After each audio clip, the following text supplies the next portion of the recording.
সম্মানিত বন্ধুগণ, আমরা নির্বাচন চেয়েছি, তবে আমরা নির্বাচনের নামে ষড়যন্ত্র চাই নাই। ষড়যন্ত্র করে 11 দলকে হারানো হয়েছে। নির্বাচন কার জন্য? সরকার কার জন্য? জনগণের জন্য। সেই জনগণ ট্রমাটাইজড, আহত, দারুণ কষ্টে আছে। তাদের কষ্টে পাশে না দাঁড়িয়ে তখন সেই কাজ করা হয়েছে, আর আমাদেরকে ব্লেম দেওয়া হয়েছে আমরা নির্বাচন চাই।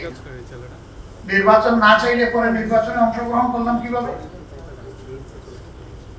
সম্মানিত বন্ধুগণ, আমরা নির্বাচন চেয়েছি, তবে আমরা নির্বাচনের নামে ষড়যন্ত্র চাই নাই।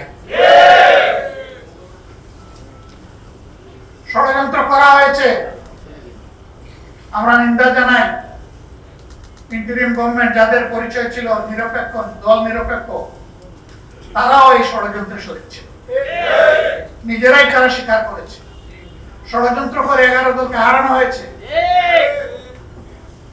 তারপরে এই রায় কেন মেনে নিলাম?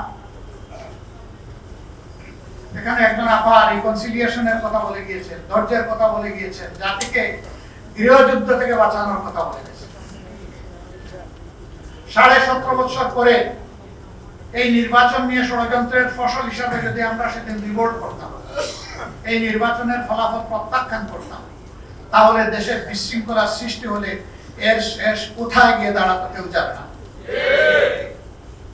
11 দল দায়িত্বশীলতার পরিচয় দিয়েছে, কিন্তু সাথে সাথে 11 দল এটাও বলেছে নির্বাচনে এই ষড়যন্ত্রের ফল মেনে নিলেও আমরা গণভোটের রায়কে অগ্রাহ্য করতে দেব না।